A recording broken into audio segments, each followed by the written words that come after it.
Buenas noches, buenas tardes. Es un gusto de estar compartiendo con ustedes. Una charla que trataré de que sea amena. Y antes que todo, antes de comenzar, quiero agradecerles infinitamente al Centro de Estudiantes por la invitación y desearles un feliz día, aunque ya pasó, a los licenciados en videoimágenes, que tengo muchos amigos muy queridos y sé que esta semana fue el día de ellos. Así que felicidades y bueno, comenzaremos, trataré de ser lo más cortita y concisa y quiero que sepan que al final va a quedar mi correo por cualquier consulta, porque por supuesto que para hablar de disfagia tendríamos días y días. Yo lo que he tratado de resumir es lo principal, ¿sí? Así que bueno, un gusto y vamos a ir comenzando. Vamos a compartir pantalla ahora. Yo les voy a pasar el PowerPoint. Y cualquier duda, como les decía, no tienen más que consultarme o a través del centro, de lo que sea, o de mi correo. Yo les dejo mi correo de mail. Bien, bueno, vamos a comenzar con... Está presentando tu página, tengo la presentación, no sé qué dice acá. Tenés que ir al PowerPoint. Sí, el PowerPoint. Estamos bien.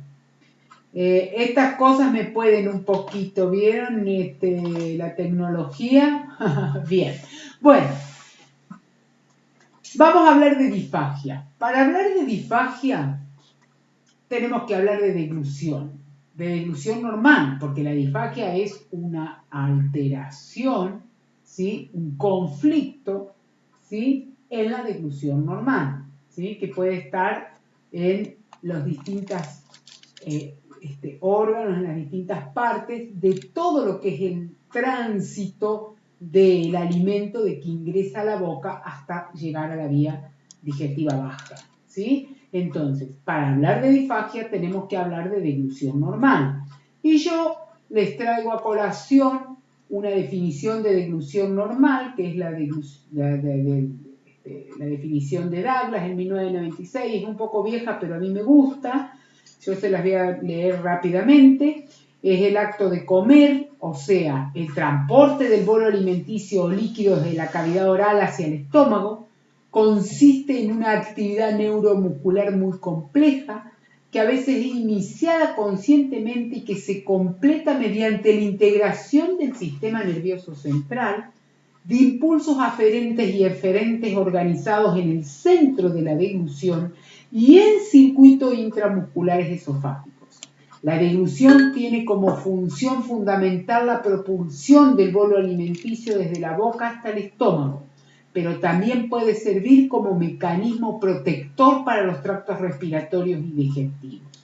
Concepto basado en la acción sinérgica neuromuscular de la propulsión del alimento. Bien, esta definición lo que está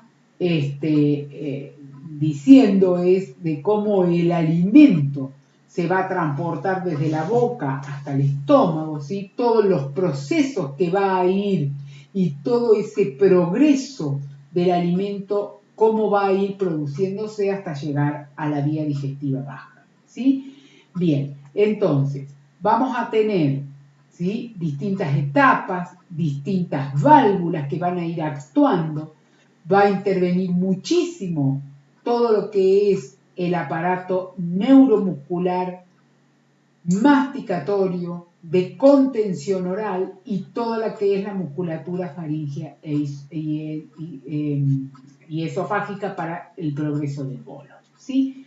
Fundamentalmente la deglución, ¿sí? Aparte de estar dadas por etapas, ¿sí? Que son claramente estudiadas, muy bien estudiadas desde hace muchísimos años, y con el advenimiento de toda la aparatología existente hoy en día, radiográfica, de registros dinámicos, como es la videofluoroscopía, del tránsito faringoesofágico, podemos observar todas estas estructuras, cómo van a ir sinérgicamente funcionando para el traslado del bolo desde la boca al estómago.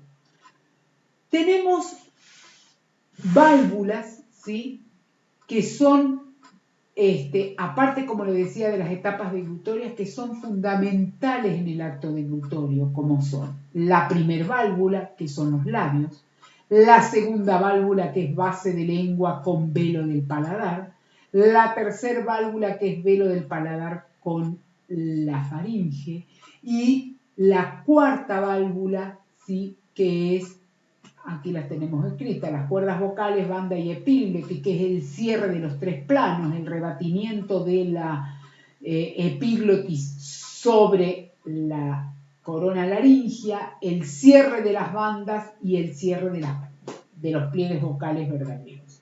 Y la quinta válvula, que sería el esfínter esofágico superior. Gracias al juego de todas estas válvulas, vamos a obtener el progreso del alimento desde la cavidad oral hasta la vía digestiva baja, ¿sí? Todas estas válvulas van a actuar, ¿sí?, gracias a la inervación de los pares craneales, ¿no es cierto?, que son los que van a actuar, ¿sí?, en esta progresión del bolo, en esta del bolo, del líquido, ¿no es cierto?, la ingesta de líquido o de sólidos, que van a intervenir, ¿no es cierto?, estos pares craneales para que esta actividad, que esta función vital como es la deglución, ¿sí?, sea hecha sin ningún riesgo. ¿Cuáles son los nervios?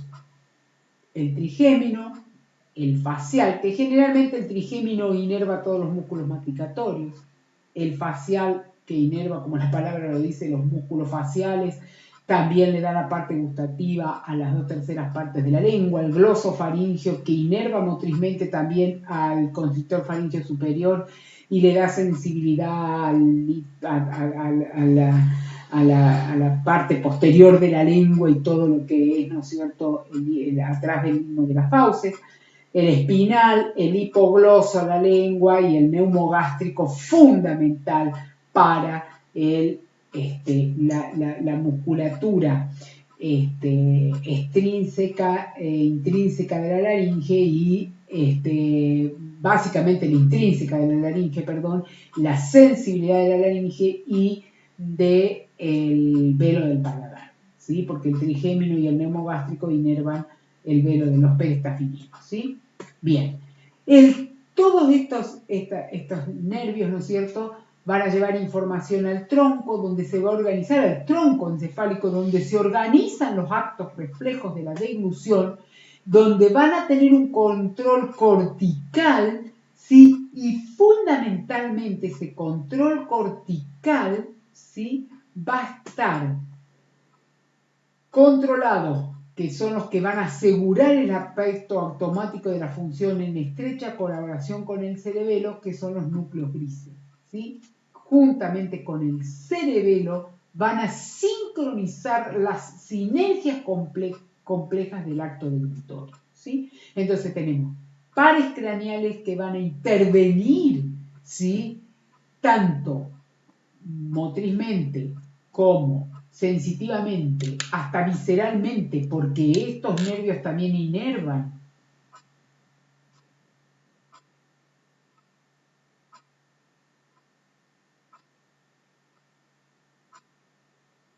¿no? ¿Querés que cierre? Dale.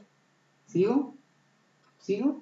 Estos nervios inervan, no como les decía, sensitiva y motrizmente, sino visceralmente, porque las glándulas salivales, importantísimas en el acto deglutorio, están doblemente inervadas por uno de por estos nervios, ¿sí?, para producir la secreción de la saliva. Bueno, la deglución, como les decía, ¿sí?, tenemos que ver la deglución normal.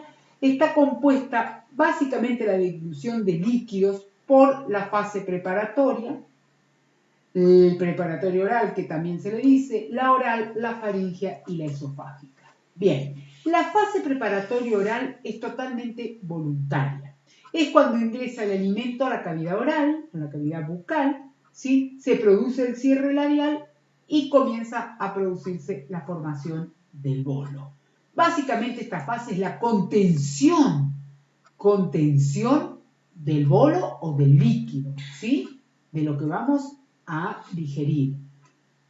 Se producen movimientos rotatorios y laterales de la lengua, la masticación, se va a recolectar los alimentos, ¿no es cierto?, o el líquido de la boca, se va a mezclar con la saliva, los labios recogen el alimento y aseguran la continencia oral, y la base de la lengua en este momento está contactando con el paladar blando y evita el paso prematuro del bolo. En este momento se puede respirar por la nariz.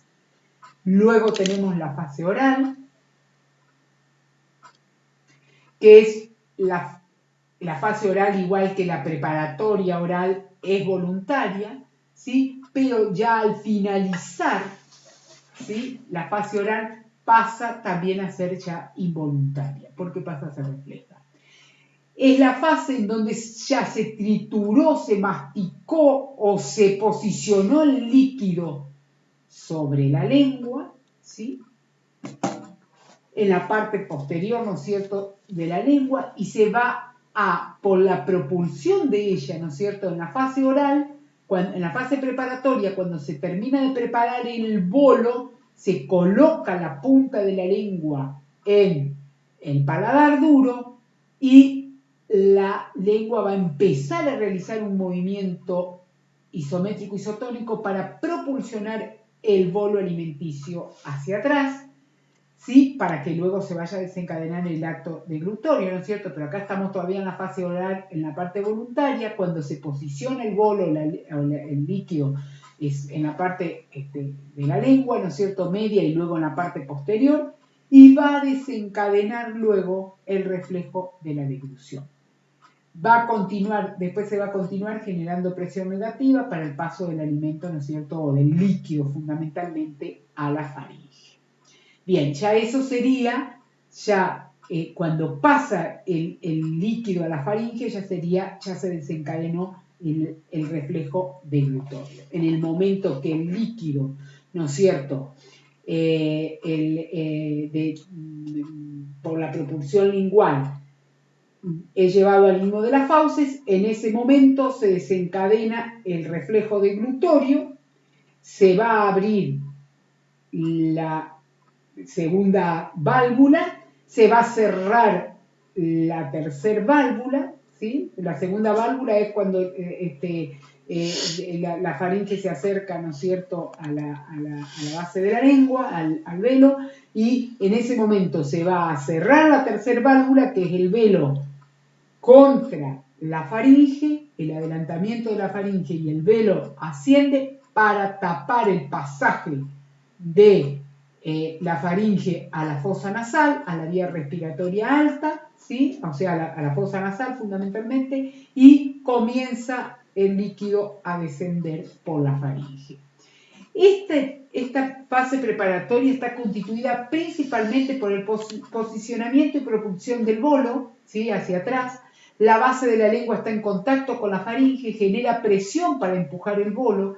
La lengua y el bolo del paladar se separan y permite el paso del bolo a la faringe o del líquido, ¿no es cierto?, fundamentalmente del líquido.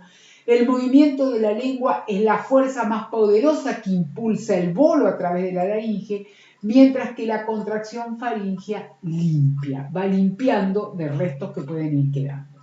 La activación del velo para evitar el paso a fosa nasal se produce en este momento, como les decía, ¿sí? Se eleva el velo y para evitar el paso del líquido o el alimento a fosa nasal. Se produciría la tercera válvula, el cierre de la tercera válvula, que es la velofaringia. Los elementos implicados en el proceso, en etapa oral, son las glándulas salivales, los receptores sensitivos de la mucosa oral, musculatura orofacial y la masticatoria y la lengua, la musculatura del paladar blando, los músculos palatoglosos y palatofaringeos, ¿sí? Pasaríamos a la fase faríngea, que es la automática y refleja, que dura menos de un segundo. Es en el momento, esta se produce, ¿no es cierto?, en el momento que el líquido ingresa, ¿no es cierto?, a la faringe, ¿sí? Se produce el sello palatogloso, ¿sí? La elevación del paladar blando, ¿sí? El colapso de la nasofaringe, sería el paladar blando aquí, ¿sí? Cierra para que no pase nada vía a la fosa nasal, retroceso de la raíz de la lengua, empieza el peristaltismo faríngeo, el cierre y ascenso de la laringe, elevación y aproximación de los 3 planos de la laringe, o sea, que era lo que les decía, ¿sí? Que se rebate el epiglotis sobre la laringe, se cierran las cuerdas vocales verdaderas y las falsas, y el esfínter esofágico comienza a relajar. En este momento el paciente está en apnea, ¿sí? Son menos de un segundo dura esto, pero el paciente está en apnea, ¿sí? Bien. Bueno, los elementos implicados en esta fase son básicamente los músculos del suelo de la boca, el hueso hioideo, cartílagos y músculos laringeos, receptores sensitivos de la mucosa, constrictores faringeos y músculo cricofaringeo. Muy importante los músculos del suelo de la boca, el hueso hioides, los músculos laringeos. ¿Por qué? Los músculos supresores de la laringe, porque son los que van a actuar en el ascenso y anteriorización de la laringe para un correcto cierre de la misma, ¿sí? Cuando viene alimento, que no ingrese nada a la vía respiratoria, ¿sí? En este momento, en el proceso dilutorio. Así que importantísimo todo este juego muscular y por supuesto que la buena sinergia de toda esta musculatura va a favorecer a la apertura del cricofaringeo para que el alimento siga su curso hacia el esófago y luego hacia el estómago. ¿Cuáles son la fase, ¿no es cierto?, la fase esofágica? ¿Cuáles son los elementos fundamentales que tenemos que acordarnos? Es que es esencialmente refleja, comienza con la apertura del esfínter esofágico superior, o sea que la fase esofágica es totalmente refleja, ¿sí? Al igual que la faringia, comienza con la apertura del esfínter esofágico superior, continuando con el peristaltismo. Esta apertura del esfínter esofágico superior se produce por diferencias de presión entre orofaringe y esófago y básicamente por el ascenso de la laringe, que va a permitir el desplazamiento del bolo con mayor facilidad porque se abre. Al ascender la laringe queda abierto, ¿sí? Al ascender la laringe, actúa en el favorecimiento de la apertura del cricofaringeo, ¿sí? Los movimientos peristálticos de este mismo tienen 2 ondas, que son las primarias, que es la continuidad de las faringias, y las ondas secundarias, que produce la distensión del esófago por el alimento retenido. Esto es importante porque hay veces que hay disfagias debido a que estas ondas peristálticas se pueden alterar, las ondas primarias o las secundarias del esófago, y me pueden dar disfagia y el bolo no progresa, puede volver, ¿sí? Estas ondas peristálticas por algún problema, generalmente por influjo nervioso, ¿no es cierto?, por los pares craneales, que hay alguna alteración de pares craneales, que estas ondas peristálticas no se producen, el alimento puede volver, ¿sí? Y como no viene desde la boca, ¿sí?, todo alimento que se regurgita corre el serio riesgo de producirse una broncoaspiración, porque no va a desencadenar el acto deglutorio, ¿sí? Bien, ¿por qué ponemos el oído? El oído es una de las funciones de la deglución, ¿sí? No es la principal, no es la función primordial de la deglución, es la de favorecer esto. pero sí, ante el acto deglutorio, ¿sí? Tenemos una comunicación de la rinofaringe con el oído a través de las tubas tubáricas, ¿sí? Que son a través de la trompa de Eustaquio, ¿sí? De cada oído, del derecho y del izquierdo, sale una tuba, que es la trompa de Eustaquio, que comunica el oído medio con la rinofaringe, fundamental para el buen funcionamiento y básicamente para que no se altere la impedancia del estímulo sonoro cuando ingresa a la caja timpánica, ¿sí? Que esta cavidad aérea esté siempre con aire y que tenga la misma presión que la presión atmosférica reinante en el medio. Y esa función, ¿sí? Gracias a la trompa de Eustaquio, esa presión dentro del oído siempre se va a mantener igual que afuera, gracias a la trompa de Eustaquio, que ¿sí? Comunica el oído con la rinofaringe. ¿Cómo se produce esa apertura y la mantención de la apertura de la trompa de Eustaquia? Gracias a que cada vez que deglutimos actúan los peristafilino externos, peristafilino interno, que son los músculos que forman el paladar blando, el velo del paladar, y cuando deglutimos este velo, ¿se acuerdan las válvulas? Se eleva y va hacia atrás para tapar la fosa nasal. Ese movimiento hace que abran las tubas y mantenga el oído medio aireado, bajo la misma presión que la presión reinante afuera. Bien, la deglución, gracias a los estudios radiográficos, dinámicos y estáticos que existen en la actualidad, se está viendo que hay diferencias, aparte de la masticación de la fase oral, ¿no es cierto? Porque en la fase preparatoria y oral hay distintas, el líquido no se prepara el bolo, cuando nosotros estamos deglutiendo líquidos, la fase oral y preparatoria tiene pequeñas diferencias, ¿no es cierto? No en la propulsión de la lengua, pero sí en el líquido no vamos a armar el bolo, no existe la masticación, esas pequeñas diferencias que hay entre el líquido y el sólido. Aparte de eso, se han descubierto, se está viendo, se está estudiando que la ingesta de líquidos es exactamente como vimos recién, que tiene 4 pasos: preparatoria oral, que es la de contención; la oral, que es la de propulsión; la faríngea, que es la refleja, que es la de progreso del líquido hacia la vía digestiva baja; y la esofágica, que ya cuando llega a la parte del esófago, ¿no es cierto? La quinta válvula, ¿no es cierto? La cuarta etapa, que llega al esófago y va a ir hacia el aparato digestivo bajo. Pero la ingesta de líquidos, ¿sí?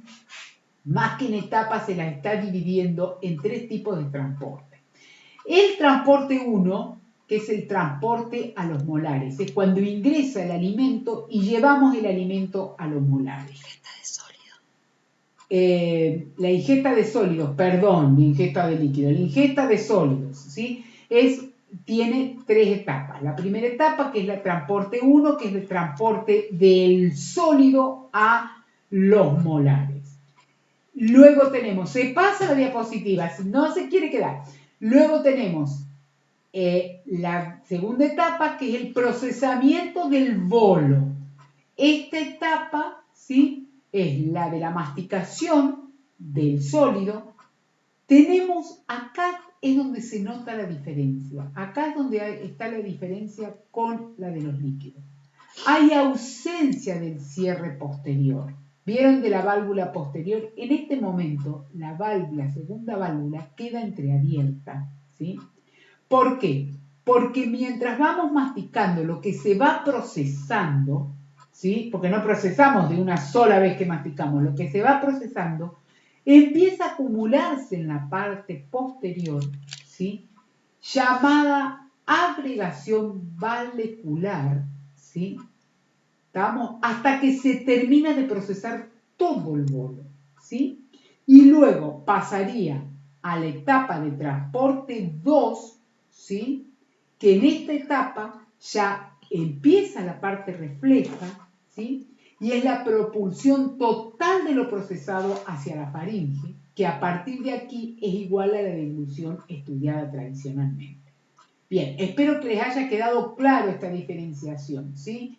En el líquido, la parte oral, la de la propulsión, está bien cerrada la segunda válvula. En cambio, en la ingesta de sólidos, la segunda válvula queda entreabierta porque lo que se va procesando va cayendo a la varícula, que es el espacio que queda entre lengua y epiglotis, van cayendo las pequeñas porciones hasta que se procesa todo. Cuando se procesó todo, ahí recién se desencadena el reflejo deglutorio y pasamos al transporte 2, que es igual que todo el mecanismo deglutorio que vimos hasta ahora.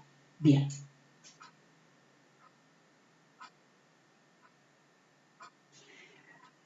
Cuando ante una noxa, ¿no es cierto?, sea cual sea, que ya vamos a ver más adelante, se afecta todo este proceso, ¿sí? Sea en cual sea de las etapas, sea en una, en dos, en las tres etapas, hay una alteración, sea cual sea la noxa que la esté provocando, se va a producir disfagia.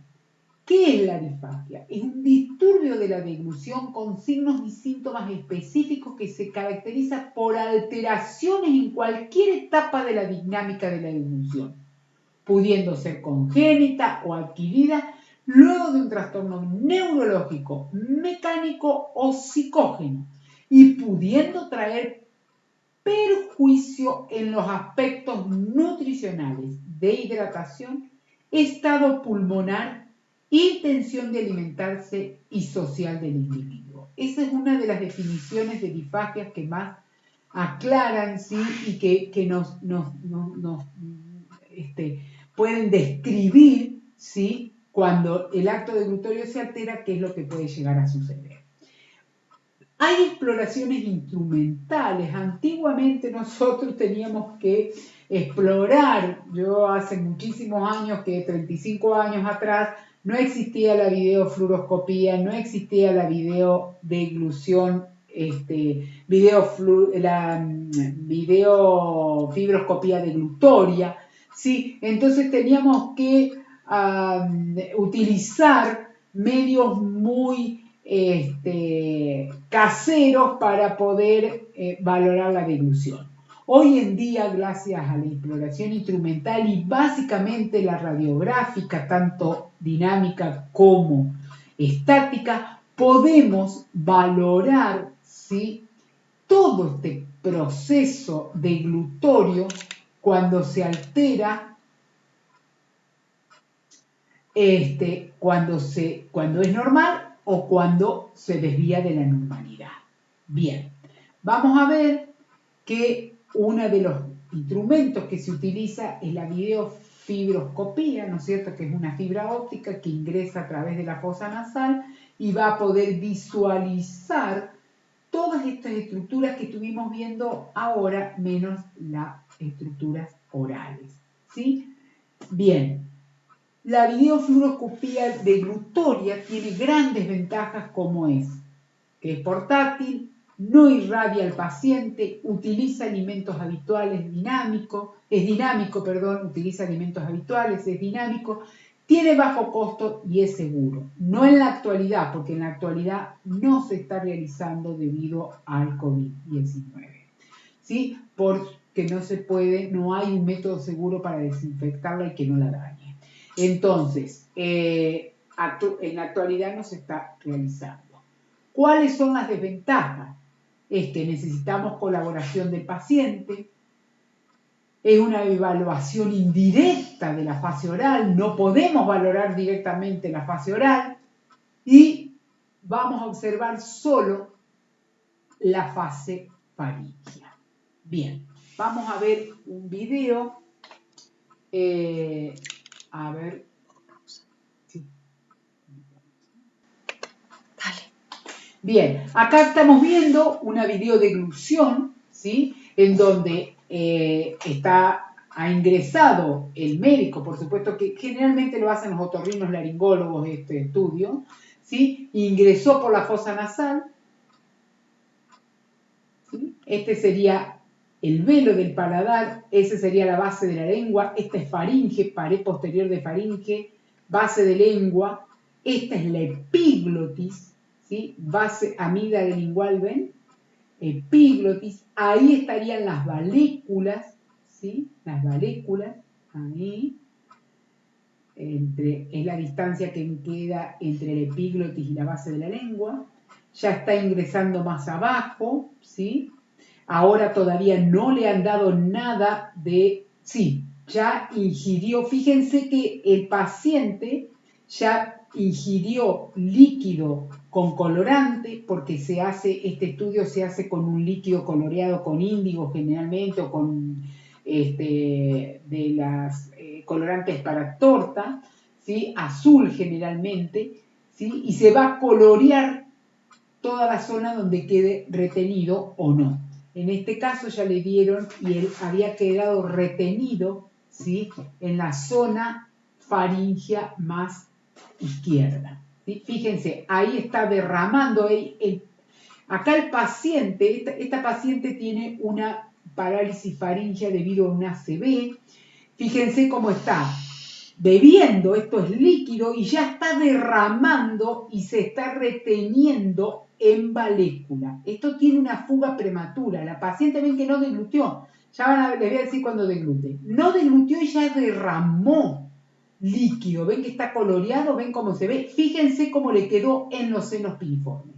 Los senos piriformes son los canales faringolaringeos que quedan entre laringe, esta es la epiglotis, ahí estaría la valécula, ¿sí? Estos serían los senos piriformes, es el espacio, los canales faringolaringeos, es el espacio que queda entre faringe y laringe, la hipofaringe, ¿no es cierto? Porque todo esto sería faringe, pero este sería el constrictor medio. Aquel sería el constrictor inferior. Los senos piriformes son los que quedan, ¿sí? Entre faringe y laringe. ¿Eh? ¿Ven cómo queda retenido en valécula? ¿Ven cómo queda retenido en senos? Miren, miren, más del lado derecho. ¿Ven? Queda más retenido del lado, ¿ven? Del lado derecho que del izquierdo. ¿Ven que el lado izquierdo queda más limpio? Esta paciente, fíjense, esta faringe, ¿ven? Está con una paresia de la faringe del lado derecho. ¿Sí? Este es el velo del paladar.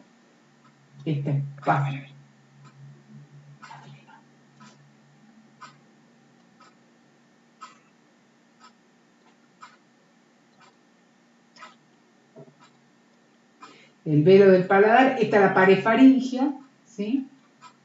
Pared faringea, esa sería la tuba, ahí estaba, no, esa que estaba ahí es la tuba, el orificio en la rinofaringe de la trompa de Eustaquio. Y esta sería la parte posterior de la faringe, ¿sí? Sería la parte posterior de la faringe. Pero bueno, yo quería que vieran cómo queda retenida, ¿sí? Bueno, de este lado no, queda más retenido de este y en los senos piriformes. Esto sería una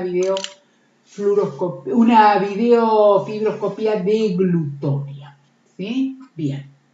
Bueno, vamos a continuar. ¿Se ve? Bien. Sería la videofibroscopía deglutoria. Vamos a ver otro de los estudios que se hacen. La videofibroscopía deglutoria generalmente la hacen los otorrinolaringólogos. La videofluoroscopía es otro estudio, pero la hacen los radiólogos, ¿sí? Y es un estudio que se hace, ¿no es cierto?, en la sala de radiología, donde se le va a dar medio de contraste también de distintas consistencias, como vimos recién, le dieron solamente líquido, vimos la parte de líquido, pues si no se hace muy largo y también se le da el sólido, se prueba con todas las consistencias para ver cómo es el avance o cómo es este proceso deglutorio, si está alterado o no y en qué situación, en qué lugar. Y la videofluoroscopía es un estudio entonces radiográfico que gracias a ella vamos a poder medir distancias entre las estructuras, vamos a ver cómo están posicionadas estas estructuras, lo que es el hueso hioide, todo lo que estuvimos viendo, piso de la boca, hueso hioides, laringe, que esas distancias tienen que ser correctas para una buena deglución, ¿sí? Vamos a poder medir la distancia entre el hioides y la glotis, vamos a poder medir la distancia entre el hioides y el esfínter esofágico superior, vamos a poder ver la luz faríngea, entre un montón de cosas. Vamos a poder medir el desplazamiento de las estructuras, como puede ser la elevación del hioides, la abertura orofaringia, la abertura del esfínter esofágico superior, el desplazamiento del epíglote. O sea, que con este estudio vamos a poder visualizar todo el mecanismo deglutorio, desde que ingresa el alimento a la cavidad bucal hasta que llega al estómago, ¿sí? Hasta se puede ver el estómago. Ya podemos, hasta la vía digestiva baja, ¿no es cierto? Bien.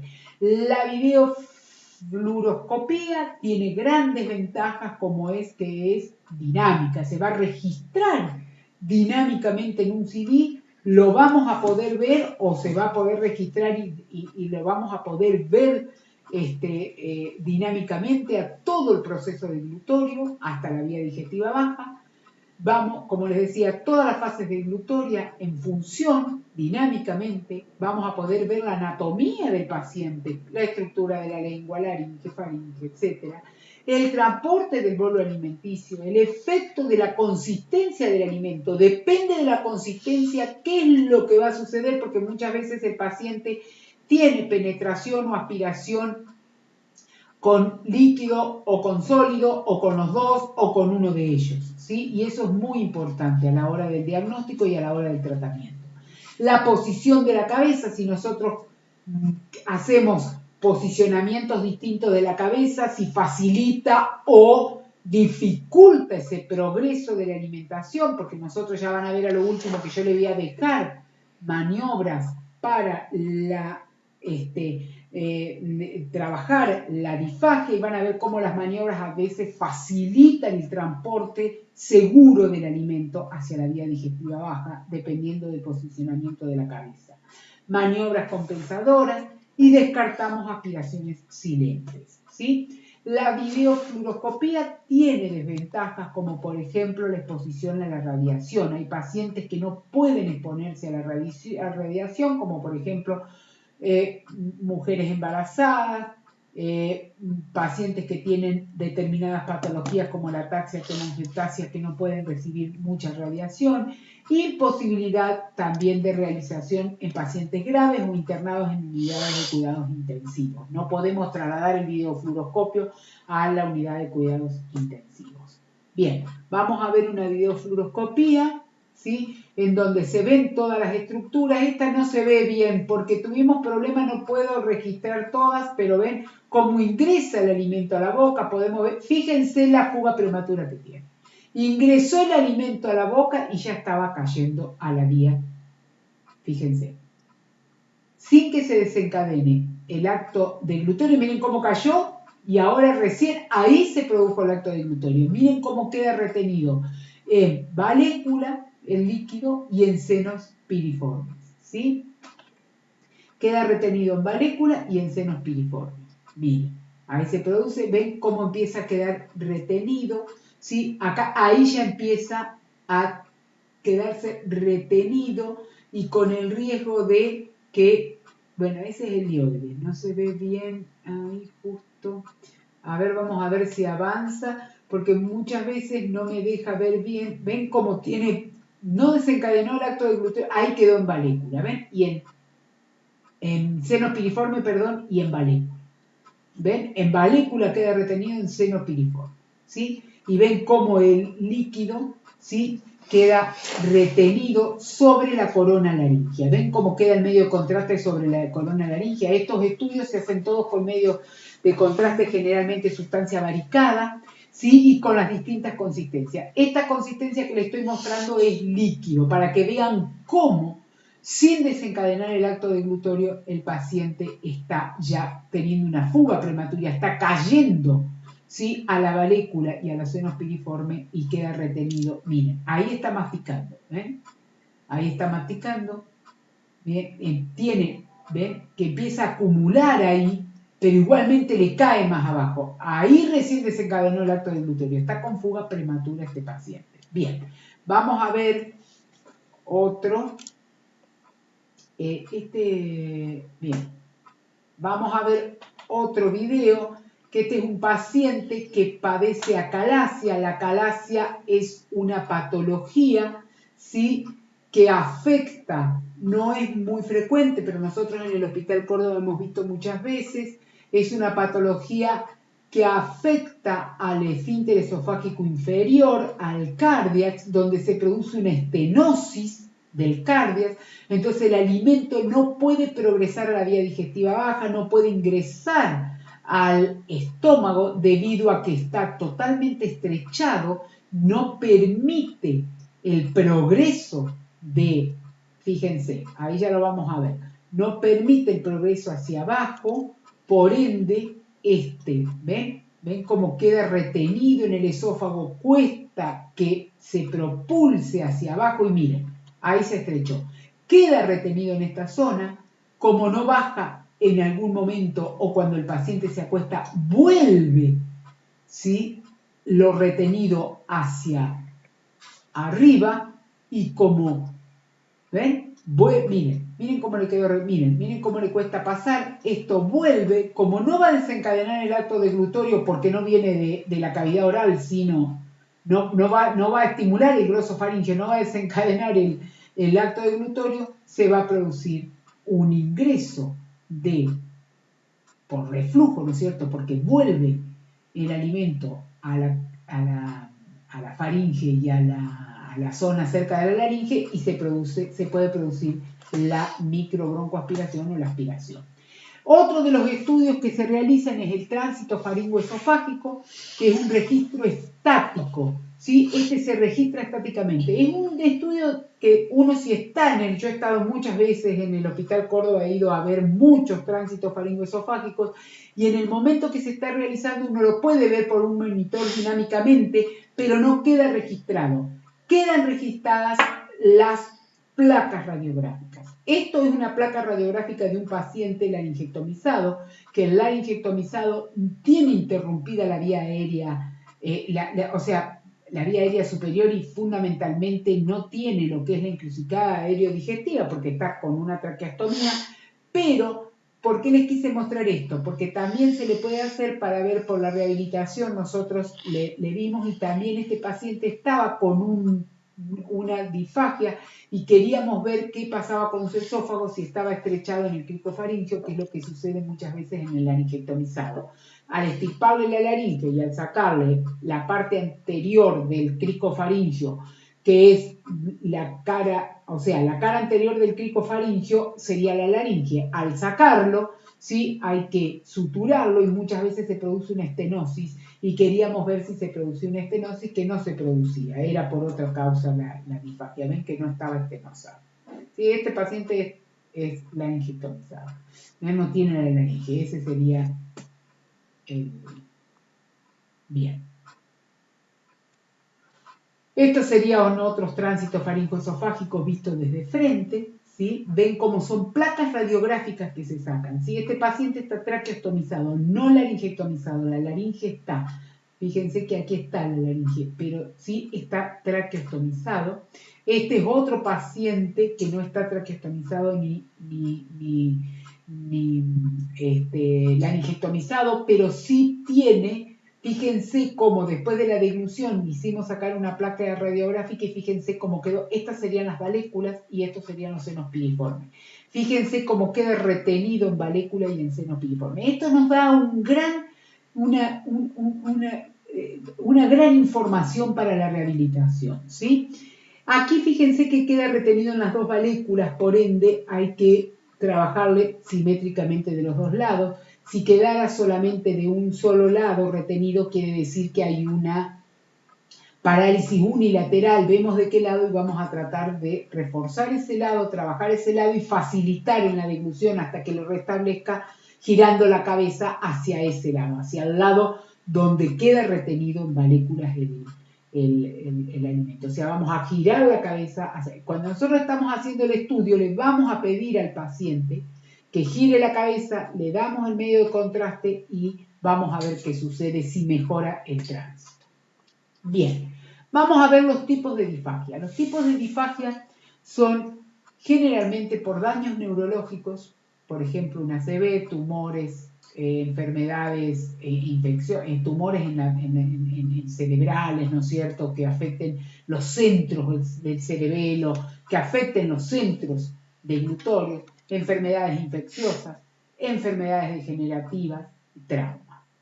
La disfagia orgánica, esa sería la neurológica. La orgánica es aquella que se produce por un trastorno de la deglución por alteraciones estructurales de los órganos involucrados en dicha función, como por ejemplo por abulsión, extirpación o presencia de masas tumorales. Yo he atendido muchos pacientes con disfagia por procesos tumorales en senos piriformes. ¿Se acuerdan que los senos piriformes vimos recién que era el espacio que son los canales faringolaringeos, que es cuando asciende la laringe, se abre el cricofaringeo y ese sería cuando desciende, se formarían los senos piriformes. La distancia que queda entre la faringe y la laringe cuando la laringe está baja. Cuando asciende desaparecen esos senos piriformes porque pasarían a ser los canales faringolaringeos por donde va a derramar el líquido o el sólido. La disfagia funcional no existe daño orgánico ni neurológico que lo explique, pero sí hay una alteración psicológica del paciente, por ejemplo, en un cuadro de conversión, ¿sí?, en un cuadro convertivo.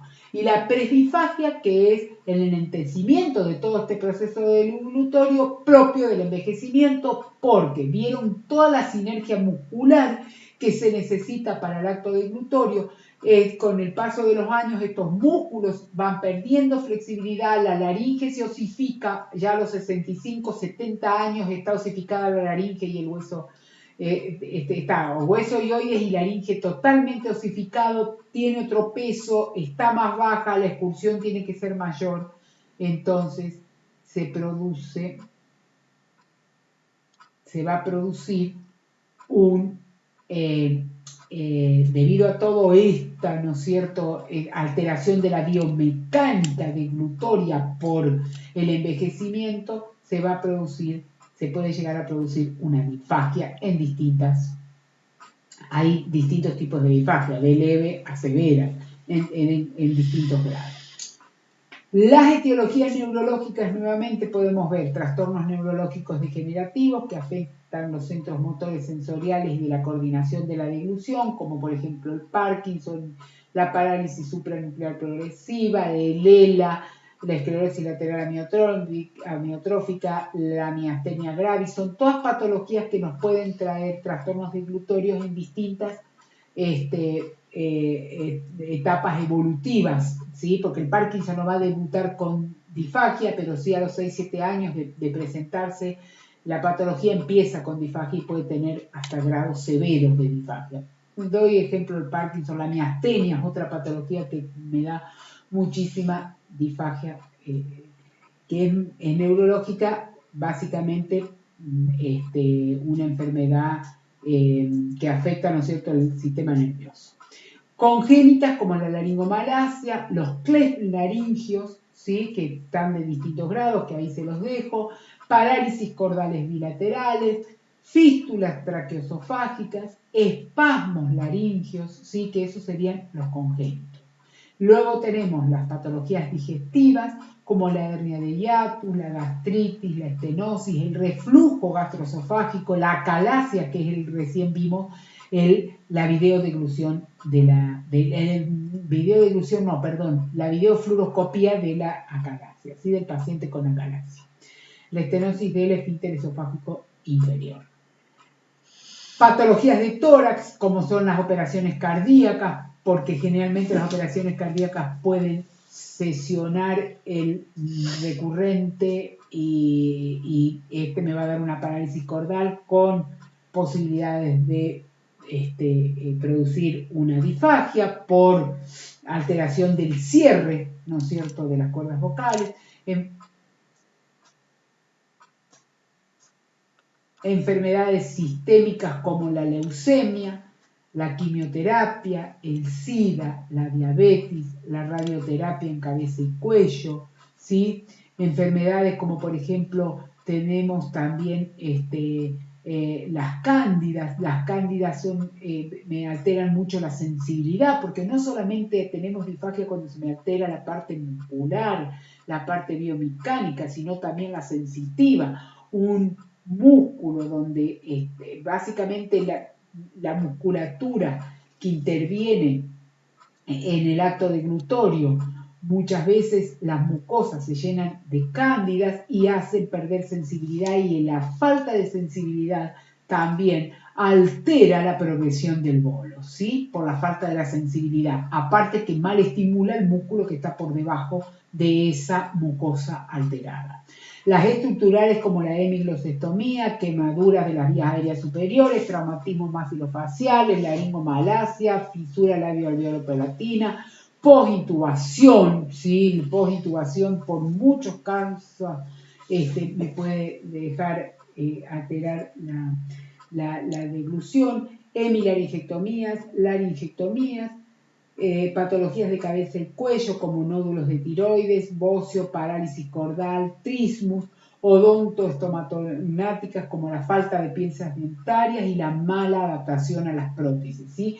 Eso muchas veces, la mala adaptación a las prótesis, el paciente está sosteniendo la prótesis con la lengua y desestructura y altera todo lo que es la fase oral, preparatoria y oral.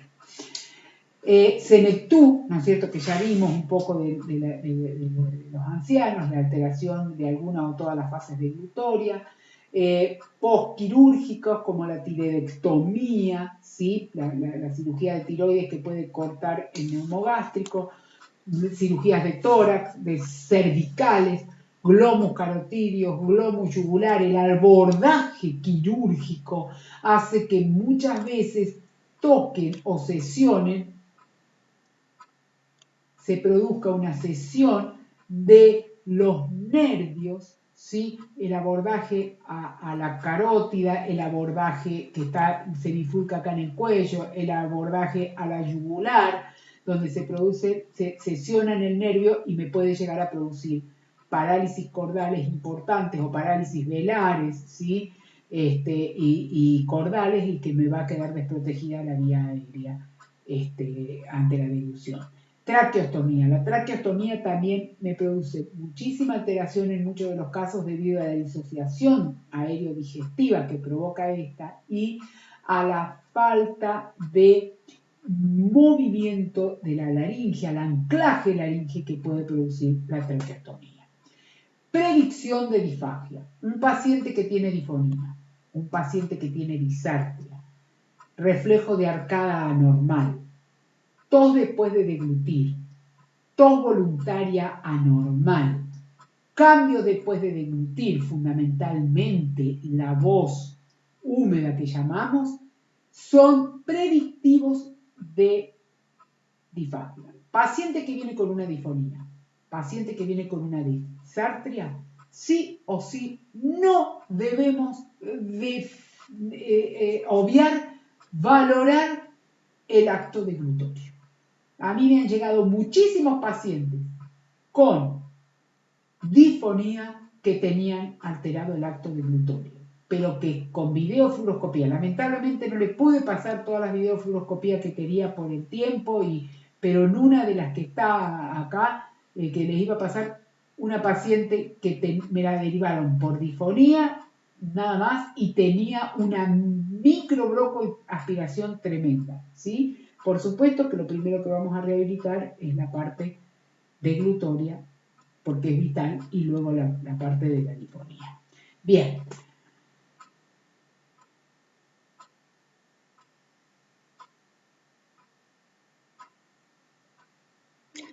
Los tengo cansados, aburridos, porque tengo que hacer rápido, así no los canso tanto. Perdón, y vamos a seguir, ya no falta tanto.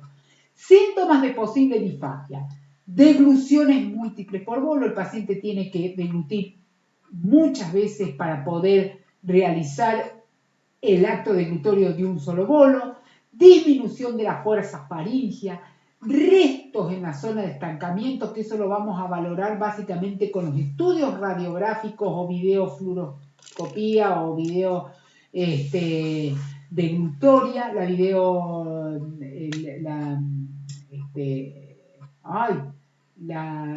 videodeglución, ¿no es cierto? Bien, lo vamos a valorar, o también nosotros lo valoramos muchísimos años con el estetoscopio y escuchando los sonidos, ¿sí? A través del sonido que se produce cuando el paciente realiza el acto deglutorio. Tos ausente, ¿sí?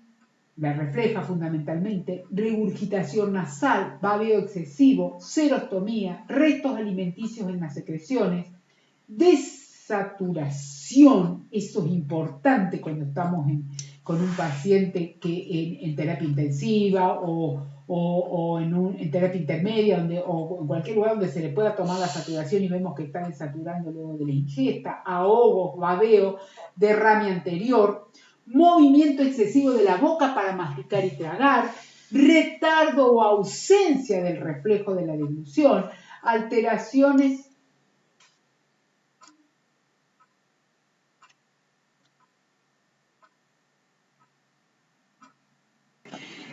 alteraciones en la etapa preparatoria debido a la anosognosia, ¿no es cierto?, que es la incapacidad de darse cuenta de la enfermedad que tiene, o perturbación de la cognición.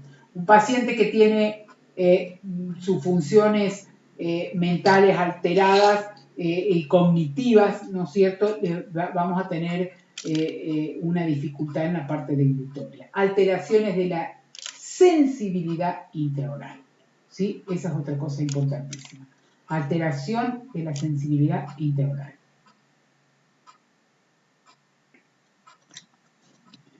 Bien, la alteración de la sensibilidad intraoral era lo que hoy les decía, ¿sí?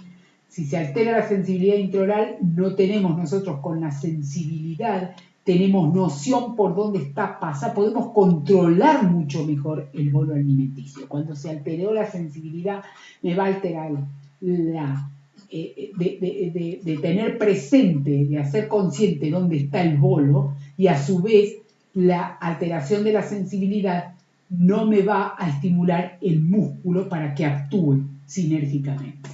Bien, deglución fraccionada, tragar la comida en pequeñas cantidades, poco a poco, debilidad faringolaringea general o unilateral, presencia de reflejos arcaicos, función faríngea o laringea reducida, neumonías o bronquitis a repetición, eso es un síntoma de gran alerta, pérdida de peso de causa desconocida, poca elevación laringea. Tenemos que saber muy bien que cuando la laringe no asciende y no adelanta, no está produciéndose la cuarta válvula, que es la última válvula de protección.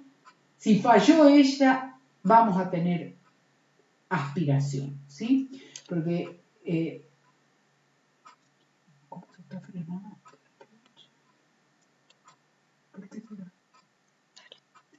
Bien, entonces, como les decía, poca elevación laringea, dificultad obvia para comer, ¿sí? Residuos en la boca post-deglución, sensación, o sea, no puede hacer una buena limpieza de la parte oral, sensación de retención de alimento en la faringe y necesidad de hacer varias degluciones. Ven cómo ahí queda retenido el seno piriforme, esos serían los senos piriformes, esa sería la valécula, ven, ahí queda retenido en valécula. Es lo mismo que vimos hoy en la video deglución. Carraspeo, emplear excesivo tiempo para comer, signo de desnutrición y deshidratación, picos febriles de etiología no filiada. Yo muchas veces me he dado cuenta que pacientes que tenía por disfonía, por parálisis cordal, me empezaban con picos febriles, antes que no teníamos tanto aparatos para valorar la deglución, y empezaba, siempre le decía al paciente, controlate si te dan picos febriles más vale la tardecita y eso es porque puede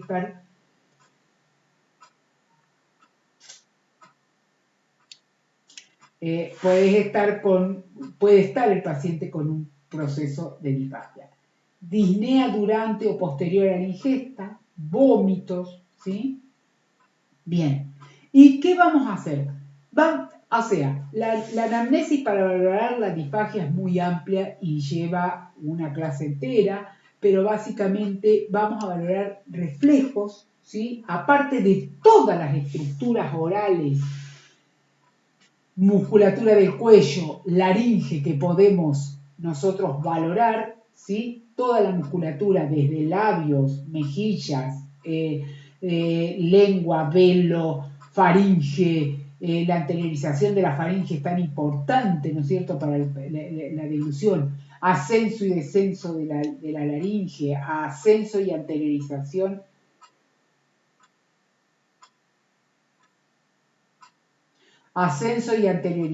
de la laringe, vamos a valorar los reflejos, no debemos olvidarnos. El reflejo fixígeno, si está presente o ausente, el reflejo nauseoso, ¿sí? Vamos a valorarlos en los pilares, ¿sí? Y vamos a valorarlos en la faringe, el reflejo de deglución, ¿sí? Y presencia de reflejos arcaicos, como por ejemplo que presente el paciente adulto el reflejo de extrusión, por ejemplo, qué sé yo, ¿no es cierto? Por decir uno de los reflejos arcaicos. Bien. Aquí yo les voy a dejar un cuadro donde tenemos el síntoma objetivado y cuál puede ser la posible causa. Esto es para que le quede, ¿sí? No vamos a tener tiempo de decirlo todo, pero le va a quedar, ¿sí? Por ejemplo, si tenemos un reflujo nasal por nariz, nariz sucia, estornudo, flujo nasal, es porque tenemos una insuficiente elevación del velo del paladar, fugas alimenticias hacia la parte nasal de la faringe, y ya vamos a tener que saber qué. Analizar todas las estructuras, y una de las cosas primeras que vamos a tener que trabajar va a ser el velo, ¿sí? Porque ahí tenemos el síntoma bien claro que el velo no está cerrando, ¿sí?, correctamente el paso de la nariz hacia la faringe y tengo fugas hacia la fosa nasal. Entonces, depende del síntoma, ¿sí? Vamos a tener una idea de dónde está alterado el proceso normal de la deglución para poder trabajar, ver qué conducta terapéutica seguir, ¿sí? Por ejemplo, presencia de tos antes, durante o posterior, ¿sí? Eso nos está anunciando que hay una penetración, ¿sí? A ver, la penetración es cuando hay alimento o líquido que está tratando de entrar a la vía respiratoria pero que no ingresa, y la aspiración es cuando ingresa, ¿sí? Tanto la penetración como la aspiración son síntomas de disfagia, ¿sí? La aspiración es mucho más seria, por supuesto. Entonces, si yo tengo presencia de tos mientras estoy llevando el líquido a la boca, lo tengo en la boca, es porque me está yendo el líquido ya a la vía digestiva, ya me está pasando a faringe sin que se desencadenó el acto deglutorio. Si tengo, mientras estoy tragando, es porque no está funcionando bien la cuarta válvula, ¿sí? Y si tengo tos después, al rato que yo produje el acto deglutorio, es porque posiblemente tengo una regurgitación, como por ejemplo la carasia, ¿sí? Por ejemplo, es que el alimento no pasó, regurgita y se produce esto. Bien, bueno, esos serían algunos de los ejemplos que les quiero dar. También hay muchos síntomas, la posible causa y la solución a plantear, ¿sí? ¿Por qué? Porque es muy importante fundamentalmente en disfagia, saber qué consistencias debemos trabajar. Casi siempre, las disfagias son más frecuentes en la deglución de líquidos, ¿sí? En el transporte de líquidos a la vía digestiva baja. El sólido se puede manejar mucho mejor, tenemos más sensibilidad. El agua, si tomamos agua, es insabora y no tiene sabor, entonces se facilita, ¿sí? Y por su densidad, ¿sí? Que es líquida, facilita la penetración a la vía respiratoria o la aspiración.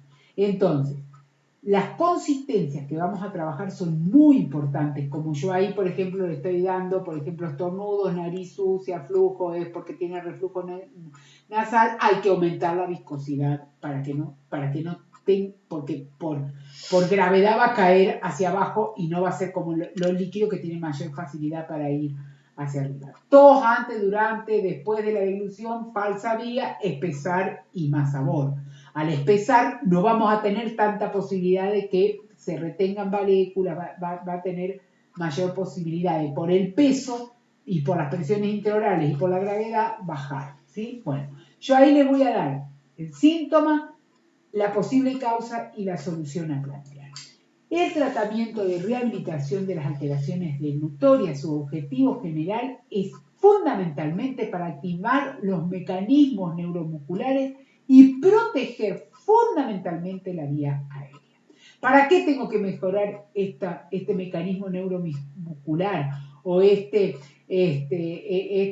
alteración, ¿no es cierto?, de las asinergias musculares que me traen esta alteración en la deglución? Básicamente tengo que activarlas para mejorar y para proteger la vía aérea. Favorecer la deglución, asegurar el aporte nutricional e hídrico por vía oral, reducir los riesgos de aspiración, alimentación segura y eficaz y restablecer la función fonatoria. Vamos a activar y estabilizar la musculatura orofacial, la sensopercepción intraoral, que ya vimos de la importancia que tiene la sensibilidad en la deglución para el transporte, ¿sí? Para la conciencia del transporte, poder manejar mejor las consistencia y viscosidad de los alimentos, temperatura, ¿sí? La temperatura corporal no favorece al tránsito porque no tiene sensorialidad, ¿sí? Igual que el sabor si es insaboro, no actúa la sensorialidad que favorece muchísimo al tránsito, ¿sí? Entonces, temperatura que no sea temperatura corporal, ¿sí? Si lo que trabajamos va a ser a temperatura más fría o más caliente, el sabor que active mucho los receptores de la lengua, ¿sí? Y el biofiltro.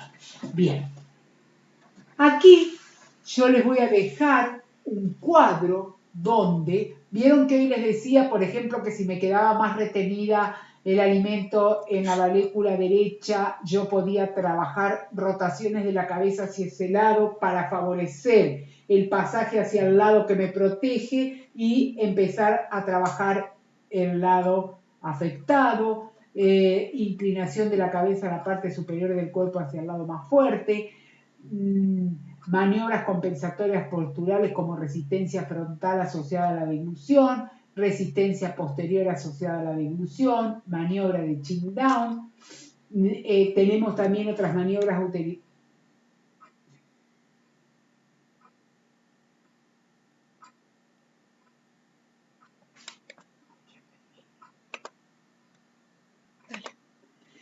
Otras maniobras utilizadas como por ejemplo las degluciones múltipla o segunda deglución, ¿sí? Que ven, como yo les pongo, cómo se realiza, que es tragar 2 veces cada bolo que está en la boca, ¿no es cierto? Esto me va a reducir el peristaltismo, el trastorno al cual se aplica la reducción del peristaltismo faríngeo con residuos post-deglución y despeja el residuo, el efecto que me va a producir esta maniobra, despejar el residuo a causa del esfuerzo repetido.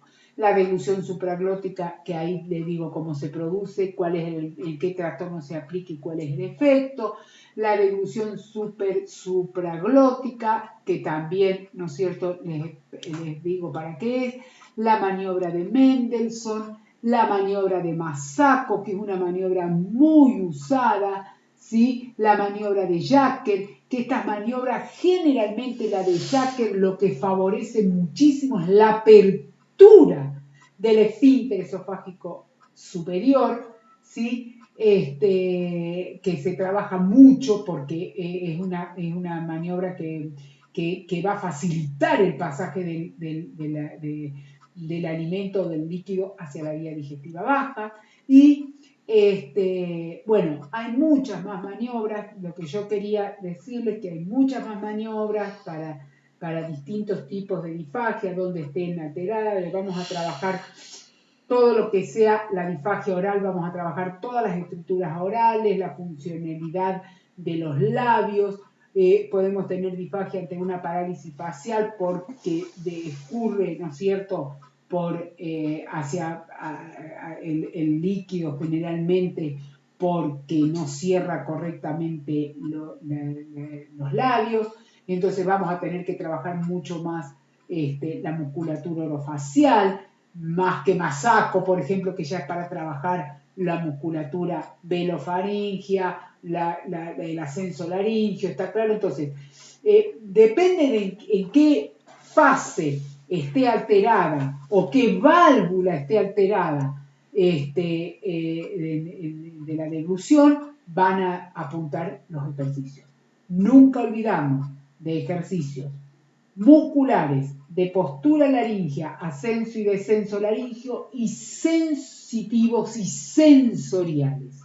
Sensitivos y sensoriales, ¿sí? Eso sería fundamental. Y todo lo que es el restablecimiento, en tanto se pueda sacar todo el potencial, va a depender de la patología, porque si estamos con una patología degenerativa evolutiva, no vamos a poder mejorar quizá, pero sí mantener esa función a sí mismo alterada, pero mantenerla el mayor tiempo posible sin que vaya involucionando, ¿sí?, sin que vaya progresando esa alteración. Bien, actualmente hay aparatología como es el Vital Steam o el Boca Steam, que son dos aparatos que son el Vital Steam y el Boca Steam, son placas de electrodos que se activan, ¿sí?, y van a favorecer, ¿sí?, la posición laringea y el ascenso y adelantamiento laringio en el acto deglutorio, y va a estimular a toda la musculatura que interviene en esta acción que es la laringe, ¿no es cierto?, en la deglución, para proteger la vía respiratoria. Vital Steam y Boca Steam. Yo no los utilizo porque no los tengo en Córdoba, no conozco que alguien los tenga, sí en Buenos Aires, pero no aquí. Bueno, los he cansado bastante. Para finalizar, nunca olvides que todos los grandes logros requieren tiempo y paciencia, ¿sí? Pero en la disfagia tenemos que hacerlo con premura porque está alterada una función vital, como es la deglutoria, ¿sí? Yo les voy a dejar mi correo porque lo único que he tratado de hacer es de acercarle un pequeño pantallazo de la deglución y de la alteración de ella, que es la disfagia, pero bueno, hay para hablar horas y horas. Cualquier duda de la presentación, quiero que con total confianza, ahí les dejo mi correo, ¿sí?, y con total confianza me llamen, ¿sí?, y no tengan dudas en consultarme. ¿Dónde tengo que poner acá para verme? Bueno, espero que este pequeño aporte les sirva y que les encienda una llamita para los que no hacen disfagia, para trabajar la disfagia. Un gusto grande, feliz. Bien, bueno, es mi pequeño aporte, feliz de haber estado con ustedes, realmente me encantó. Feliz día a los licenciados nuevamente en videoimágenes, y para lo que necesite que esté a mi alcance, siempre a su disposición. Un gusto grande y un beso y un abrazo grande a todos mis colegas y a todos los que están presentes en esta grabación. Besos, besos, besos. Y le mando un beso grande a mi gran colaboradora Marilina, que sin ella no hubiese podido hacer esto, ¿sí? Porque ya estoy viejita y mucho no entiendo de estas cosas. Así que un beso y un agradecimiento infinito a Marilina Rosaño, una gran colega.